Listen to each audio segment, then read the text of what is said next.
मुलांनो, या आधीच्या व्हिडिओमध्ये आपण एकचल समीकरण म्हणजे काय, समीकरणाची उकल कशी काढायची आणि त्यावर आधारित 12.1 या सराव संचामधली गणितं बघितली. आज आपण 12.2 या सराव संचामधली जी लेखी गणितं आहेत, तर ती लेखी गणितं कशी सोडवायची ते बघणार आहोत. लेखी गणितं म्हटले की सगळ्यांनाच कंटाळा येतो किंवा भीती वाटते एक प्रकारची की गणितं कशी सोडवायची, कारण ती गणितं मोठी असतात, ते मोठी दिलेली असतात, त्यामुळे आपल्याला वाटतं की त्याची उत्तरं सुद्धा तेवढीच मोठी असतील.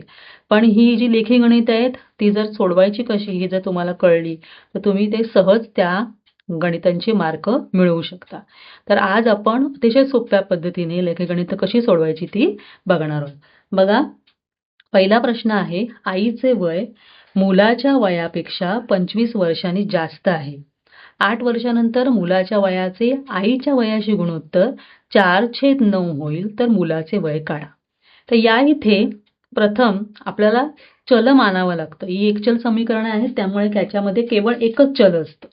तर जेव्हा आपण चल मानतो तर ते चल कोणाला मानायचं हा पहिला प्रश्न निर्माण होतो आणि त्याचं उत्तर अतिशय सोपं आहे. बघा, पहिल्या ओळीमध्ये आईचे वय मुलाच्या वयापेक्षा 25 वर्षांनी जास्त आहे. तर इथे वयापेक्षा कोणाच्या हे विचारल्यानंतर जे उत्तर येईल त्याला x मानायचं. म्हणजे आईचे वय कोणाच्या वयापेक्षा 25 वर्षांनी जास्त आहे, तर मुलाच्या. तर मुलाचे आजचे वय x वर्षे आहे असं मानू. जर मुलाचं वय x वर्ष आहे तर आईचं आजचं वय काय येणार, तर त्या पहिल्याच ओळीमध्ये दिलेलं आहे, आईचे वय मुलाच्या वयापेक्षा 25 वर्षांनी जास्त आहे. 25 वर्षांनी म्हणजे मुलाचं जर x वर्ष वय असेल तर आईचं वय त्याच्यापेक्षा 25 वर्षांनी जास्त आहे. मग आईचं वय काय येणार, x अधिक 25. आता पुढची, कधी पण लेखगणित सोडवताना एक एक ओळ वाचत जायची आणि त्याप्रमाणे वाक्य लिहित जायची. पुढच्या ओळीमध्ये काय बघा, 8 वर्षानंतर इथेच थांबायचं. 8 वर्षानंतर काय होईल, त्यांच्या वयामध्ये वाढ होईल, साहजिकच आहे. तर 8 वर्षानंतर मुलाचं वय काय होणार, जर त्याचं आजचं वय x असेल तर त्याच्यामध्ये 8 वर्ष मिळवली जातील. म्हणजे 8 वर्षानंतर मुलाचं वय होईल x अधिक 8 वर्षे. मग आईचं वय काय होईल, आईचं वय काय होईल, आईच्या वयामध्ये सुद्धा 8 वर्षांनी वाढ होईल. मग आईचं आजचं वय आहे x अधिक 25. मग त्यामध्ये 8 वर्ष मिळवले जातील, म्हणजे आईचं वय काय होणार, x अधिक 33 वर्ष होईल. कळलं? आता याच्यानंतर काय करायचं, याच्यानंतरची अट बघायची. पुढे काय दिलंय, 8 वर्षानंतर मुलाच्या वयाचे आईच्या वयाशी गुणोत्तर 4/9 होईल. तर यावरून, या अटीवरून आपण समीकरण तयार करायचं. तर अटीनुसार काय समीकरण येईल, तर 8 वर्षानंतरचं जे मुलाचं वय आहे, 8 वर्षानंतरचं मुलाचं वय काय आहे, x/8. आणि 8 वर्षानंतर आईचं वय काय आहे, x अधिक 33. सॉरी, मी x/8 बोलली, x अधिक 8 भागिले x अधिक 33 यांचं गुणोत्तर म्हणजे यांचा भागाकार हा किती येईल म्हटलंय त्यांनी, 4/9. जर ह्याच्यावरून आपल्याला आता हे समीकरण मिळालं तर यावरून आपल्याला मुलाचं वय काढायचंय. तर मुलाचं वय काढायचंय म्हणजे काय काढायचंय, तर मुलाचं जे आजचं वय आहे ते आपल्याला काढायचं. आता समीकरण मिळालं. या आधीच्या व्हिडिओमध्ये समीकरणं कशी सोडवायची मी तुम्हाला शिकवलेली आहे. जर तुम्हाला माहित नसेल किंवा तुम्ही या आधीचा व्हिडिओ बघितला नसेल तर नक्की जाऊन तो व्हिडिओ बघा. तर पहिला आपण काय करणार, तिरकस गुणाकार करणार. तिरकस गुणाकार करताना सांगितल्याप्रमाणे डाव्या बाजूच्या अंशाचा आणि उजव्या बाजूला जी संख्या आहे त्याच्या छेदाचा गुणाकार प्रथम करायचा. म्हणजे 9 गुणिले x अधिक 8 बरोबर 4 गुणिले x अधिक 33. आता काय करायचं, कंस सोडवायचे, 9 ने आतल्या संख्यांना गुणायचं.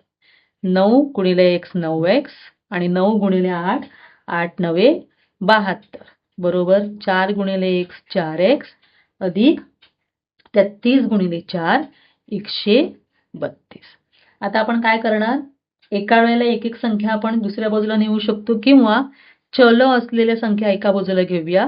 म्हणजे 9x आणि ही 4x उजव्या बाजूला जी आहे ती इथे आल्यावर होणार वजा 4x बरोबर इथली संख्या, उजव्या बाजूची संख्या प्रथम लिहू, 132 आणि त्यानंतर हे अधिक 72 इथे गेल्यावर होणार वजा 72. तर बघा 9x वजा 4x का होईल? सहगुणकांची वजाबाकी. 9 वजा 4 5x आणि 132 वजा 72 किती येणार? 60. म्हणून आता x ची किंमत कशी काढणार आपण? हे 5 इथे गुणिले आहे, इथे काय होणार? ती छेदाला जाणार आणि या 5 ने या 60 ला भाग लागणार. 5 12 पंचे 60 म्हणजे x ची किंमत किती आली? 12. आणि x आपण कोणाला मानलं होतं? तर मुलाच्या आजच्या वयाला आपण x मानलं होतं. म्हणजे मुलाचं आजचं वय आलं 12. म्हणून मुलाचे आजचे वय 12 वर्षे आहे. कळलं? एकदा आपल्याला समीकरण लिहिता आलं की आपण ते गणित सहज सोडवू शकतो. आता बघा दुसरं गणित आहे. एका अपूर्णांकाचा छेद अंशापेक्षा 12 ने मोठा आहे.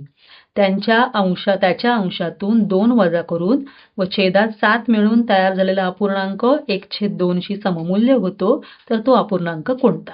आता प्रथम म्हणजे अपूर्णांक म्हणजे काय? तर अपूर्णांकामध्ये अंश असतो आणि छेद असतो. तर तो अंश आणि छेद यांच्यामधलं हे गणित आहे.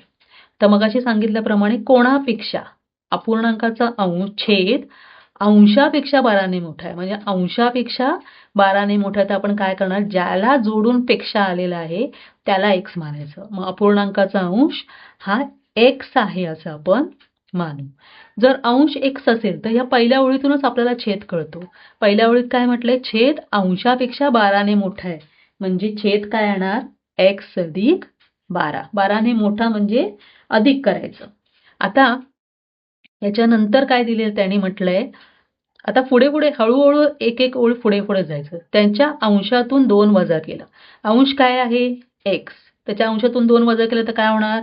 x वजा 2. आणि छेदात 7 मिळवले. छेदात 7 मिळवलं काय होणार? छेद काय होतं? x अधिक 12. त्याच्यामध्ये आपण 7 मिळवले तर काय होणार तयार छेद? x अधिक 19. आता पुढे वाचायचं. जर अंशातून 2 वजा केले आणि छेदात 7 मिळवले तर तयार झालेला अपूर्णांक 1/2 शी सममूल्य होतो. सममूल्य म्हणजे हा जो अपूर्णांक तयार होईल तो 1/2 एवढा असतो, त्याच्या बरोबर असतो.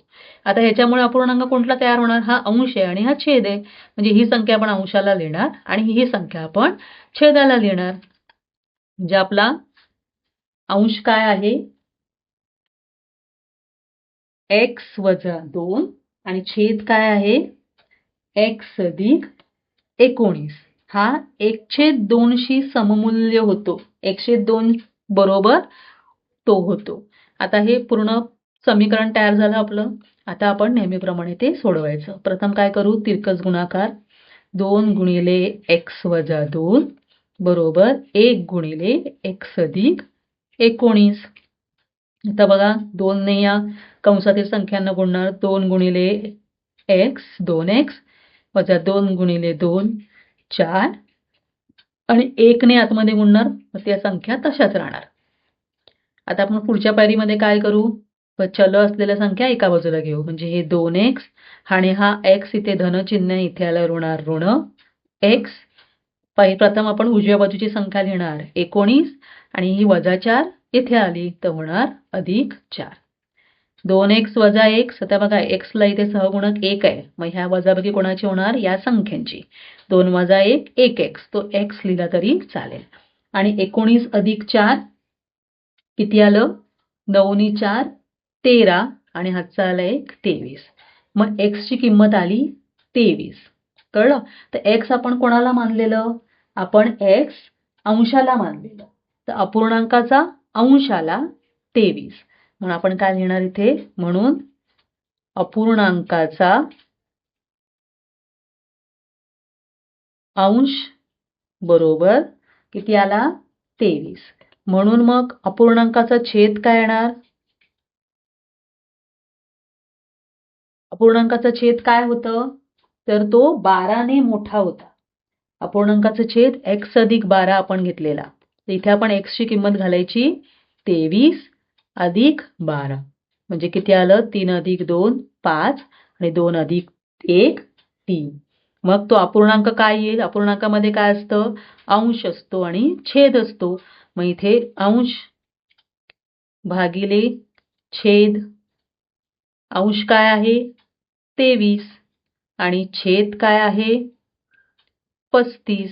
म्हणून आपला अपूर्णांक काय आला? 23/35. कळलं? अतिशय सोपं आहे. शांतपणे एक एक ओळ वाचून तुम्ही जर केलात तर तुम्हाला ते अजिबात कठीण वाटणार नाही आणि यापुढे तुम्ही कधीही हा ऑप्शनला टाकणार नाही. आता बघा तिसरा प्रश्न. पितळ या संमिश्रामध्ये तांबे व जस्त यांचे प्रमाण 13:7 असते तर 700 ग्रॅम वजनाच्या पितळेच्या भांड्यात जस्त किती असेल? आता पितळ हा जो धातू आहे तुम्ही विज्ञानामध्ये शिकला असाल, तो मिश्र धातू आहे. तर त्या पितळामध्ये तांब आणि जस्त हे काही प्रमाणामध्ये मिक्स केलेलं असतं. तर त्यावर आधारित हा प्रश्न आहे. तर पहिलं काय म्हटलंय? तांबे आणि जस्त यांचे प्रमाण 13:7 आहे. आता याचा अर्थ काय तो आधी समजून घ्या. तर 13:7 आहे म्हणजेच काय? तर त्यांचे प्रमाण 13 आणि 7 यांच्या समान पटीत आहे. जेव्हा गुणोत्तर दिलेलं असतं तर हे गुणोत्तर कसं काढतात? तर त्यातली जी समान पट आहे ती घालवल्यानंतर ती सारखी असते दोघांमध्ये पण. एक सारखी संख्या असते, समान संख्या असते, जी गेल्यानंतर ज्या संख्या उरतात ते गुणोत्तर असतं. तर आपण काय करायचं? ती समान पट आपण काही चल मानायचं. तर ती समान पट आपण काय करूया? x मानूया. जर ती समान पट x मानली म्हणजे ती यामध्ये पण आहे आणि यामध्ये पण आहे, ती गुणिली आहे त्याला. तर संमिश्रामध्ये तांब्याचं प्रमाण काय येणार? इथे 13 होतं तर 13 त्याला x ने गुणायचं म्हणजे येणार 13x आणि जस्त आहे 7 त्याला पण x ने गुणायचं म्हणजे आलं 7x. म्हणजे आपल्याला संमिश्रामधलं तांब्याचं प्रमाण मिळालं आणि जस्ताचं प्रमाण सुद्धा मिळालं. आता पुढे त्याने काय म्हटलंय? ह्यांचं दोघांचं प्रमाण आपल्याला मिळालं. पुढचा आपला प्रश्न काय आहे? तर 700 ग्रॅम वजनाच्या पितळेच्या भांड्यात जस्त किती असेल? तर हे दोन्ही मिळून पितळ तयार होतं. म्हणजे ह्यांची जेव्हा बेरीज करणार तेव्हा पितळाचं जेवढं वजन असणार तेवढं होणार. तर आता इथे अट काय म्हटली आहे? तांबे अधिक जस्त बरोबर पितळ. तर तांबं किती होतं? 13x आणि पितळ किती होतं? 7x आणि हे दोन्ही मिळून किती तयार होत आहे? तर 700 ग्रॅम. आता आपण हे सोड, हे एकदम सोपं समीकरण आपल्याला मिळालं. पण हे समीकरण मिळवण्यासाठी आपल्याला जे लिहायला लागतं सुरुवातीचं ते लिहिणं खूप महत्वाचं असतं. आता बघा 13x अधिक 7x किती आलं? 20x. 20x बरोबर 700. आता हे 20 गुणिले आहेत, इथे गेल्यावर काय होणार? छेदाला जाणार. तर हा आपण काय करणार? भागाकार करणार. बे एके बे, बे त्रिक 6, हातचाला 1, बे पंचे 10. म्हणजे x ची किंमत काय आली? 35. आता आपल्याला प्रश्न काय विचारलेला आहे? तर आपल्याला जस्ताचं प्रमाण विचारलंय. तर बघा मगाशी आपण जेव्हा x मानलं तेव्हा आपण तांब्याचं आणि जस्ताचं प्रमाण लिहिलेलं होतं. तर जस्ताचे प्रमाण बरोबर किती होतं? 7x. जिथे आता x जिथे आहे तिथे आपल्याला ही x ची किंमत घालायची. म्हणजे 7 गुणिले 35. 7 गुणिले 35, 7 5 35, हातच्याले 3, 7 त्रिक 21 आणि 3 24. म्हणजे जस्ताचं प्रमाण आलं 245. पण इथे आपल्याला ग्रॅम मध्ये दिलेलं आहे त्यामुळे आपलं उत्तर लिहिताना जस्ताचे प्रमाण त्याच्या एककासहित लिहिणार. जर एकक दिलेलं असेल तर एकक लिहिणं आवश्यक असतं. कळलं जस्ताचं प्रमाण आपण कसं काढलं? आता आपण याच्या पुढचं गणित बघूया. आता ह्या इथे 3 क्रमागत पूर्ण संख्यांची बेरीज 45 पेक्षा जास्त पण 54 पेक्षा कमी आहे तर त्या संख्या काढा. आता 3 क्रमागत पूर्ण संख्या कोणाला म्हणतात? तर नैसर्गिक संख्या कोणाला म्हणतात? 1 ते अनंत ज्या संख्या असतात त्यांना आपण नैसर्गिक संख्या म्हणतो. आणि या नैसर्गिक संख्यामध्ये जेव्हा 0 मिळवला जातो तेव्हा त्यांना आपण पूर्ण संख्या म्हणतो. म्हणजे 0 ते अनंत या पूर्ण संख्या असतात. तर आपल्याला पूर्ण संख्यांची बेरीज म्हटलेली आहे. तर पूर्ण संख्या आधी आपल्याला कुठल्या आहेत, कुठल्या 3 आहेत ते माहित नाहीये.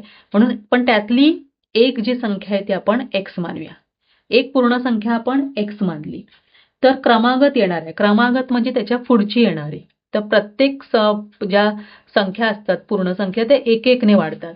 मग 1 जर x असेल तर पुढची काय येणार x अधिक 1 आणि त्याच्या पुढची काय येणार x अधिक 2 म्हणजे 1-1ने आपण त्या संख्या वाढवतो.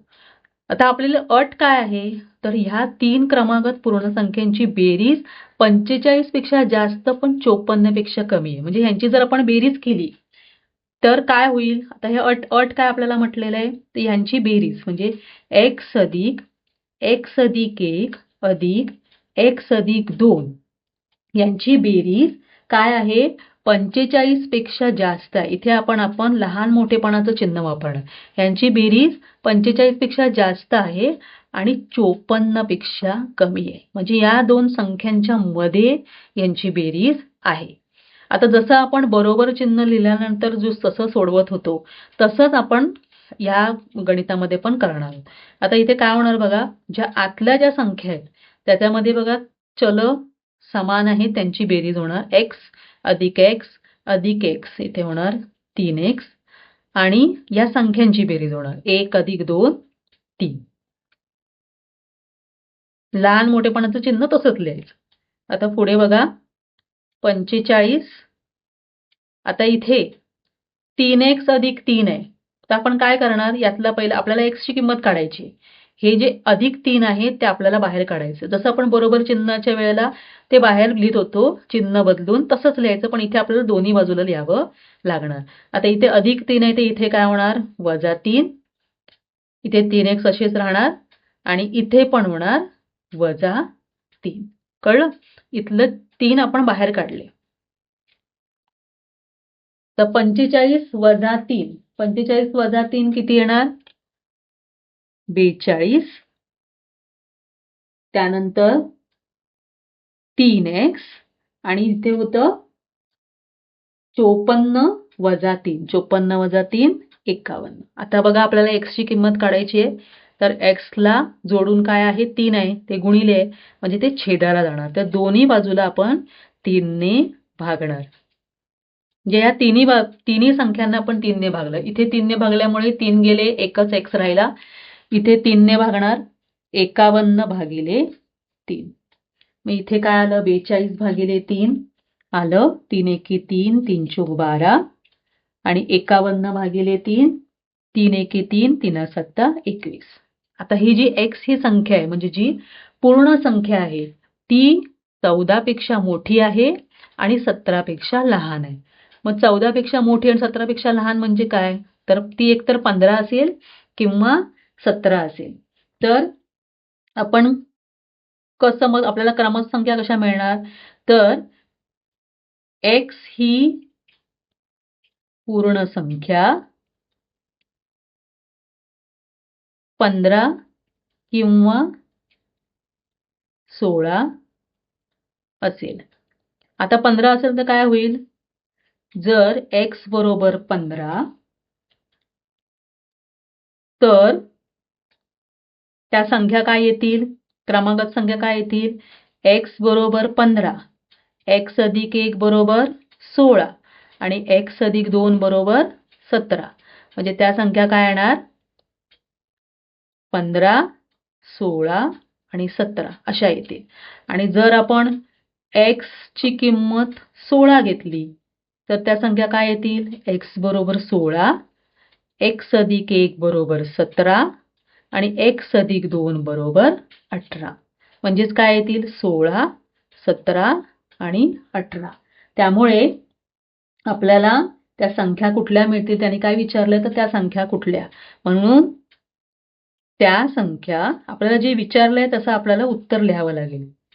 एकतर 15 16 17 असतील किंवा 16 17 18 असतील. कळलं अतिशय सोप्या पद्धतीने आपण हे सोडवलेलं आहे. आता आपण पुढच्या गणिताकडे जाऊया. पुढचं गणित आहे बघा गणित बघितल्यानंतर आपल्याला असं वाटतं केवढं मोठं गणित आहे. कारण ज्या लेखी गणित जी असतात ती दिसताना आपल्याला खूप मोठी वाटतात पण त्यांची उत्तरं काही ओळींमध्ये आपल्याला काढता येतात. बघा, 2 अंकी संख्येतील दशक स्थानचा अंक हा एकक स्थानच्या अंकाच्या दुप्पट आहे. अंकांची अदलाबदल करून येणारी संख्या व मूळ दिलेली संख्या यांची बेरीज 66 आहे. तर दिलेली संख्या कोणती? आता 2 अंकी संख्या म्हणजे काय? जेव्हा आपण 2 अंकी संख्या लिहितो, आता उदाहरणार्थ बघा, मी इथे तुम्हाला दाखवते. आपण ही संख्या लिहिली 52. ही 2 अंकी संख्या आहे. यामध्ये हा एकक स्थानचा अंक आहे 2 आणि दशक स्थानचा अंक आहे 5. तर ही संख्या कशी तयार होते? तर दशक स्थानचा जो अंक आहे त्याची किंमत काय असते? आपण त्याला 10 ने गुणल्यावर त्याची किंमत होणार 50 आणि एकक स्थानची अंकाची किंमत तीच संख्या असते. म्हणजे अशा पद्धतीने जेव्हा आपण बेरीज करतो तेव्हा आपल्याला ती संख्या मिळत असते. तर याच गोष्टीचा वापर करून आपल्याला हे गणित सोडवायचे. आता बघा, 2 अंकी संख्येतील दशक स्थानचा अंक हा एकक स्थानच्या अंकाच्या कोणाच्या? एकक स्थानच्या अंकाच्या. हे विचारल्यानंतर जे उत्तर मिळते त्याला आपण x मानणार. त्यामुळे आपण एकक स्थानचा अंक x मानू. मग आता दशक स्थानचा अंक काय येणार? तर दशक स्थानचा अंक एकक स्थानच्या अंकाच्या दुप्पट आहे. पट म्हणजे काय? तर गुणिले. दुप्पट म्हणजे 2 ने गुणलं त्याला. तर 2 गुणिले x हा दशक स्थानचा अंक आहे. आता आपल्याला अंक मिळाले जसं मी इथे लिहिलेलं तसं.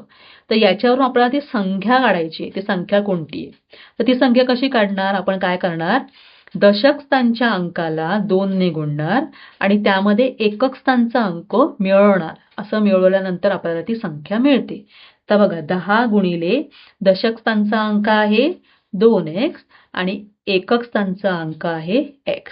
10 गुणिले 2 20x आणि x. मग 20x अधिक x किती होणार? 21x. तर ती संख्या काय आली? 21x. आता ह्याच्या पुढे काय त्यांनी म्हटलेलं? अंकांची अदलाबदल करून. अदलाबदलचा अर्थ काय? तो जो एकक स्थानचा अंक आहे तो दशक स्थानी जाणार आणि जो दशक स्थानचा अंक आहे तो एकक स्थानी जाणार. म्हणजे इथला जो एकक स्थानचा अंक आहे तो याची जागा घेणार. म्हणजे एकक स्थानचा अंक होणार 2x आणि दशक स्थानचा अंक होणार x. पहिला आपण ते तेवढंच करूया, मग पुढे बघूया. आता बघा, अंकांची अदलाबदल केल्यावर एकक स्थानचा अंक येणार 2x आणि दशक स्थानचा अंक येणार x. आता संख्या काय तयार होणार? मगाच प्रमाणे काय करणार आपण? 10 ने दशक स्थानच्या अंकाला गुणणार x आणि एकक स्थानचा अंक असाच लिहिणार. म्हणजे काय आलं? 10x अधिक 2x किती आलं? 12x. 12x ही आपल्याला ती संख्या मिळाली. अंकांची अदलाबदल करून मिळणारी संख्या. आता आपली अट काय आहे? तर त्यांची अदलाबदल करून येणारी संख्या आणि मूळ दिलेली संख्या यांची बेरीज 66 आहे. म्हणजे अदलाबदल करून आलेली संख्या 12x आणि मूळ संख्या कुठली होती? 21x. यांची बेरीज 66 आहे. म्हणजे 12x अधिक 21x बरोबर 66. आणि आपल्याला प्रश्न काय विचारलाय? तर दिलेली संख्या कोणती? म्हणजे जी दिलेली संख्या होती ती आपल्याला काढायची. तर बघा, यांची बेरीज केल्यावर काय येणार? 12x अधिक 21x 33x बरोबर 66. आणि 33 इथे गुणिले आहे ते 66ला छेदाला जाणार आणि उत्तर येणार 2. म्हणजे आपल्याला x ची किंमत आली 2. आता आपल्याला ती संख्या काढायची. तर ती संख्या काय होती? जी आधीची होती ती होती 21x. तर त्या संख्येमध्ये x ची किंमत घालायची. 21 गुणिले 2. 21 गुणिले 2 किती आलं? 42. म्हणून ती संख्या किती आली? 42. बघा, अगदी एका पानामध्ये आपण हे उत्तर काढलेलं आहे. पुढचं बघा. बघा, अर्धा पानापेक्षा जास्त हे गणितच आहे. तुम्हाला भीती वाटू शकते, हे गणित केवढं मोठं आहे. पण जसं मी सांगितलं त्या पद्धतीने तुम्ही एक एक ओळ सोडवत गेलात, वाचत गेलात आणि त्यावरून लिहित गेलात तर ते गणित अतिशय सोपं होतं. बघा, गणित आहे. एका नाट्यगृहावर नाटकाची 200 रुपये दराची व 100 रुपये दराची काही तिकिटे विकली गेली. 200 रुपये दराच्या तिकिटांची संख्या 100 रुपयाच्या तिकिटांच्या संख्येपेक्षा 20 तिकिटे जास्त खपली होती. दोन्ही प्रकारच्या तिकीट विक्रीतून नाट्यगृहाला 37,000 रुपये मिळाले. तर 100 रुपयाची किती तिकिटे विकली गेली? आता इथे काय आहे? त्या नाट्यगृहामध्ये 200 रुपये आणि 200 रुपये दर एका व्यक्तीचा आणि 100 रुपये दर अशी काही तिकीटं विकली गेली. तर तिकीटं किती विकली गेली हे आपल्याला माहित नाही. तर काही तिकीटं विकली गेली. तर ती विक्रीतून त्या दोन्ही दराच्या किमतीच्या विक्रीतून जी रक्कम मिळाली ती आपल्याला दिलेली. तर आपण पहिला काय करणार, तर आपण 100 रुपयाच्या तिकिटांची संख्या म्हणजे आपल्याला किती विकल्या गेली तिकीटं हे आपल्याला माहित नाही. ते आपण काय करूया, एक्स मानूया. आणि त्यानंतर त्याने पुढे काय म्हटलेलं आहे, तर 200 रुपये दराच्या तिकिटांची संख्या 100 रुपयाच्या तिकिटांच्या संख्येपेक्षा 20 तिकिटे जास्त आहे. मग 100 रुपयाची तिकिटाची संख्या किती मानली, एक्स. मग 200 रुपयाच्या तिकिटांची संख्या काय आहे, 20 ने जास्त आहे. म्हणजे याच्यापेक्षा 20 ने जास्त आहे. एक्स अधिक 20 म्हणजे 100 रुपयाच्या तिकिटांची संख्या एक्स आली आणि 200 रुपयाच्या तिकिटांची संख्या एक्स अधिक 20 आली. आता ही तिकिटांची संख्या आली, पण आपल्याला तिकिटांची काय काढायची आहे, तिकिटांची त्या तिकिटामधून मिळालेली रक्कम पण काढायची. तर 100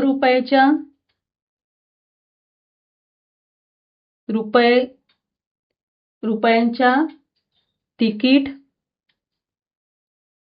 विक्रीतून मिळालेली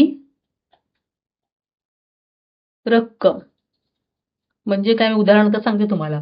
तर 100 रुपयाची 5 तिकीटं विकली गेली, किती रक्कम मिळणार, 100 गुणिले आपण 5 करणार. एकावरून अनेकाची किंमत काढताना नेहमी काय करतो, गुणाकार करतो.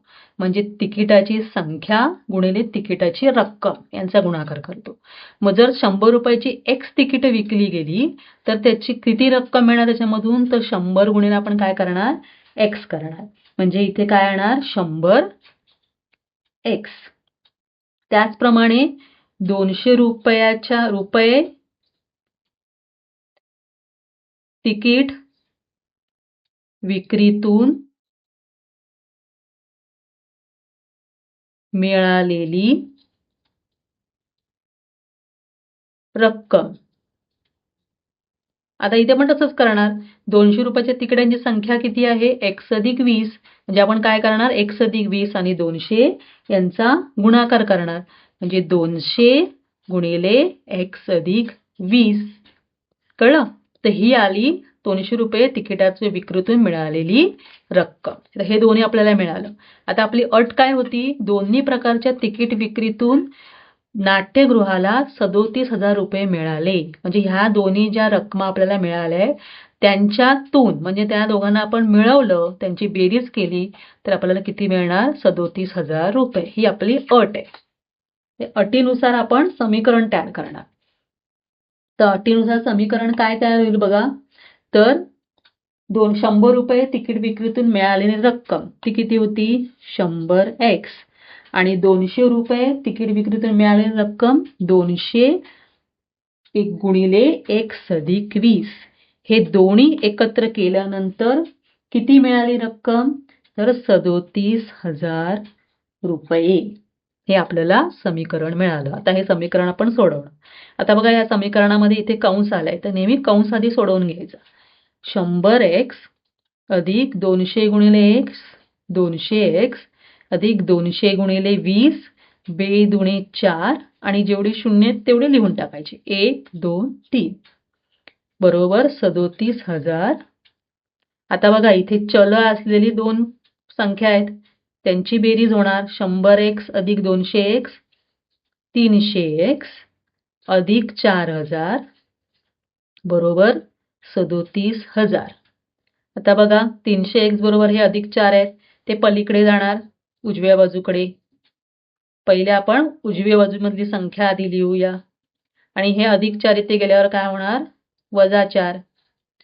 मग काय येणार 300 एक्स बरोबर 37,000 वजा 4. 37,000 वजा 4 किती होणार 33,000. आता बघा इथे 33 इथे गुणिले आहे इथे आल्यावर काय होणार छेदाला जाणार भागिले 300. 300 एक्स 300 गुणिले होते इथे जाऊन ते छेदाला गेले. 5x वजा 4x बरोबर 17.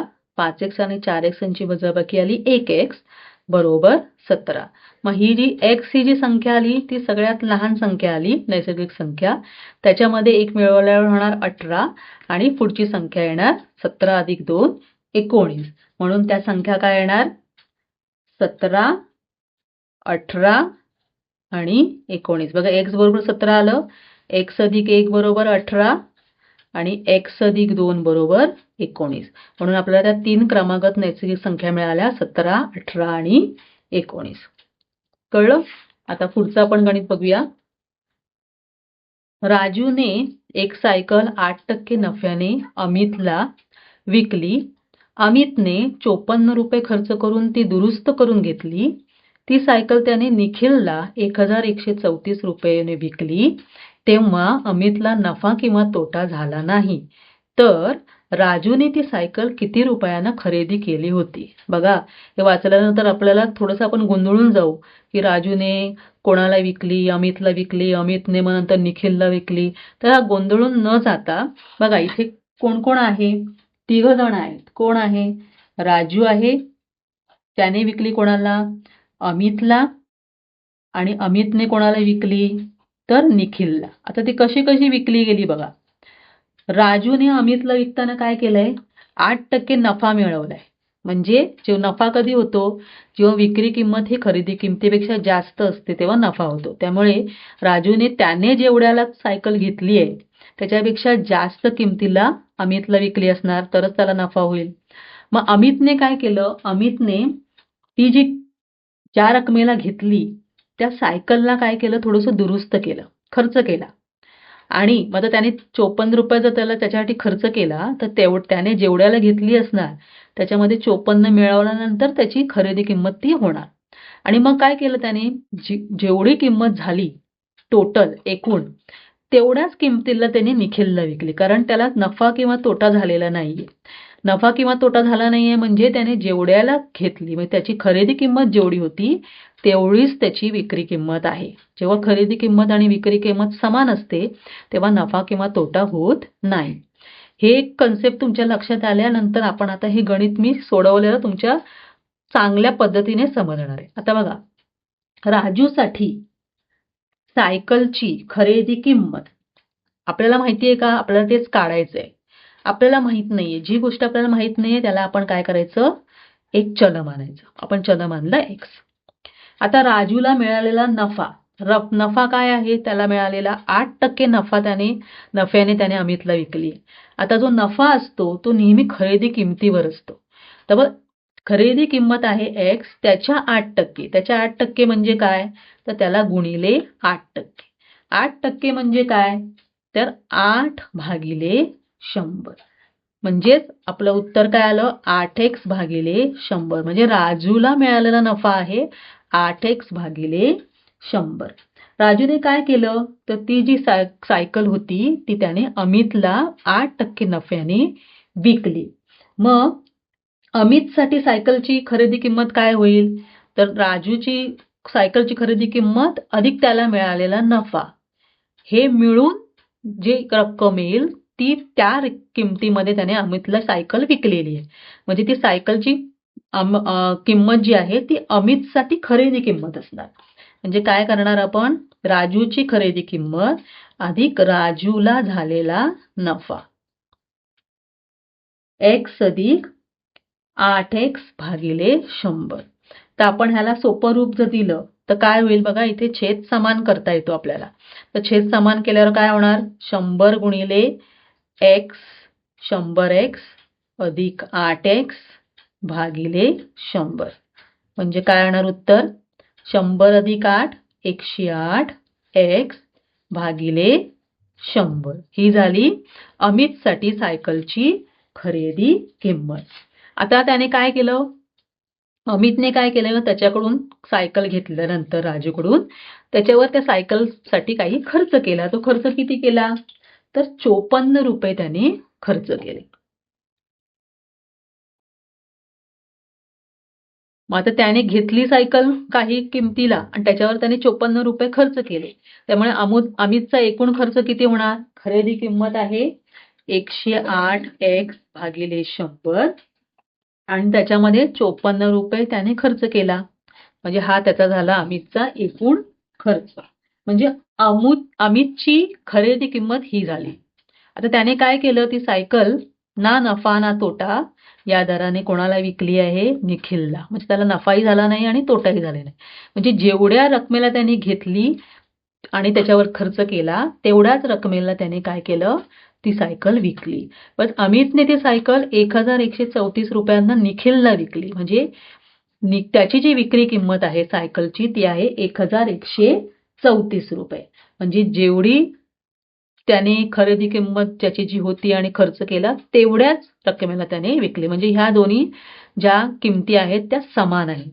ह्या दिलेल्या माहितीवरून आपल्याला काय कळतं, 108 x भागिले 100 अधिक 54 बरोबर 1134. आता आपल्याला समीकरण मिळालं. तर हे समीकरण काय करायचं, आपण सोडवायचं.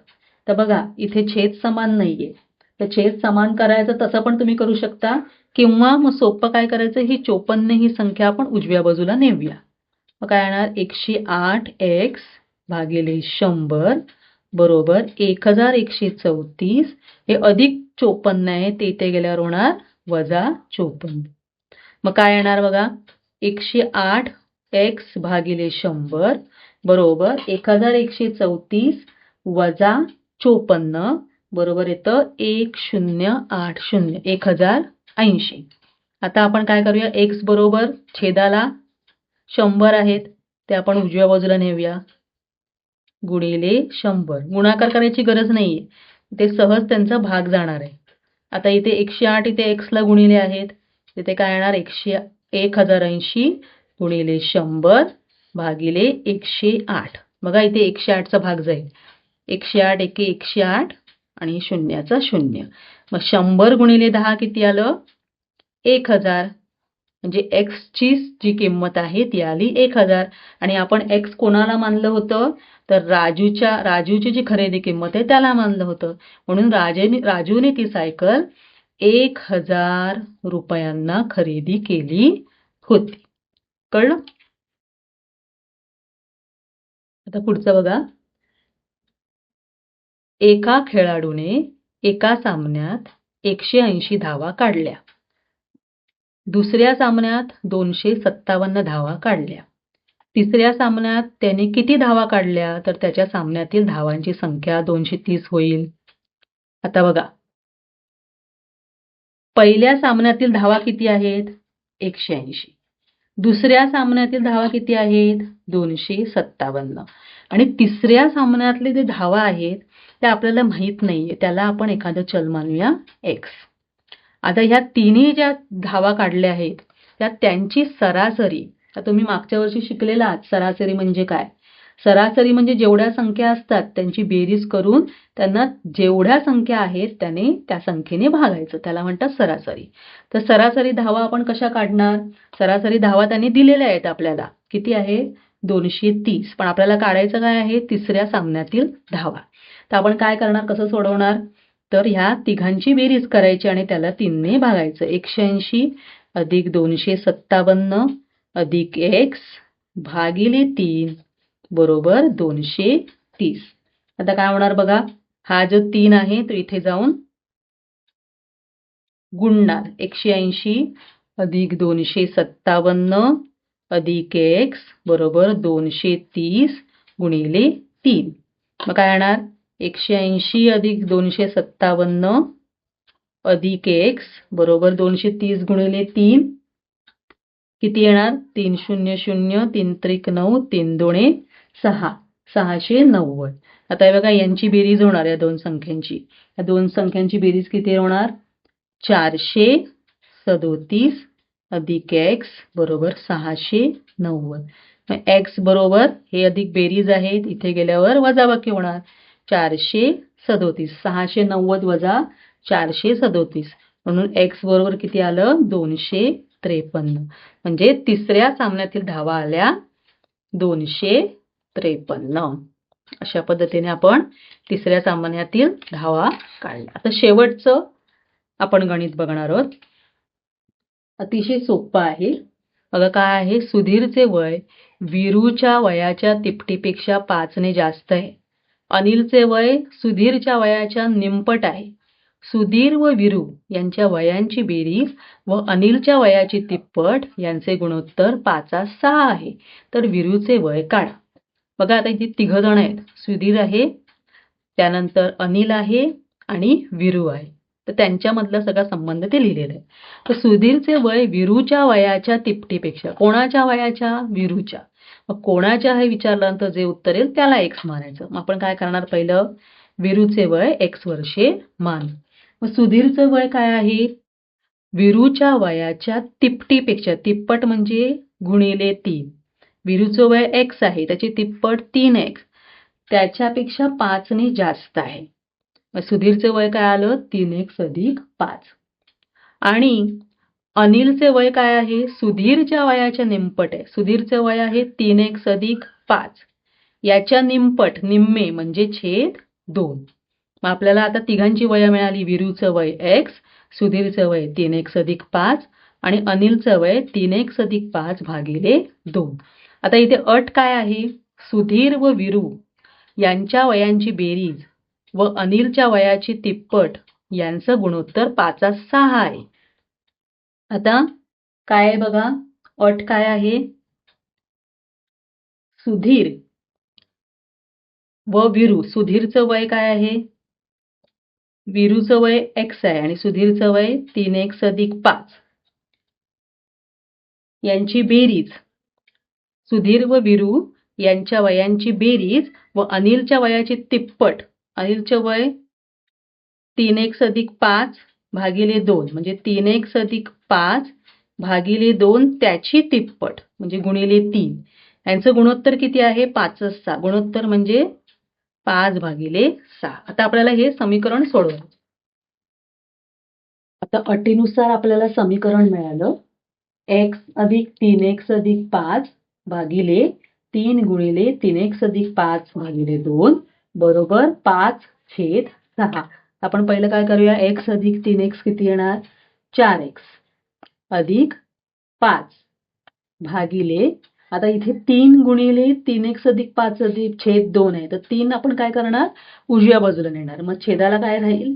3x अधिक 5 छेद 2 आणि उजव्या बाजूला 5/6 आहे, तिकडे हे 3 जाणार म्हणजे होणार गुणिले. मग काय आलं? 4x अधिक 5 छेद 3x अधिक 5 भागिले 2 बरोबर, इथे बघा 3 एके 3, 3 दोणे 6, भाग गेला, मग राहिले 5/2. आता हे बघा, हे छेदाला जी दोन्ही संख्या आहे ती व्यस्त होऊन काय होणार? इथे अंशाला गुणाकार होणार त्याचा, म्हणजे इथे येणार 2 गुणिले 4x अधिक 5 भागिले 3x अधिक 5 बरोबर 5/2. आता हे 2 जे आहेत ते काय करायचे? एकतर आपण ह्या अंशाला गुणाकार करू शकतो किंवा हे 2 इथे आणून छेद करू शकतो. तर इथे काय झालं, पण पहिलं गुणाकार करूया. 4 दुणे 8x अधिक 5 दुणे 10 भागिले 3x अधिक 5 बरोबर 5/2. आता आपण इथे काय करूया? तिरकस गुणाकार करूया. तर तिरकस गुणाकार कसा येईल? 2 गुणिले 8x अधिक 10 बरोबर 5 गुणिले 3x अधिक 5. तर काय येणार? याला गुणल्यानंतर 2 गुणिले 8x 8 दुणे 16x अधिक 10 गुणिले 2 20 बरोबर 5 त्रिक 15x अधिक 5 5 25. आता इथे आपण काय करूया? x असलेली पद जी आहे ती एकत्र घेऊया. म्हणजे 16x, हे 15x इकडे गेल्यावर होणार वजा 15x आणि हे 25 आधी लिहू आणि हे 20 इथे गेल्यावर होणार वजा 20. 16x वजा 15x x आणि 25 वजा 20 किती आले? 5. तर x आपण काय मानलेलं? x आपण वीरूचे वय मानलेलं आणि तेच आपल्याला विचारलंय. तर आपल्याला वीरूचं वय किती आलं? 5 वर्ष.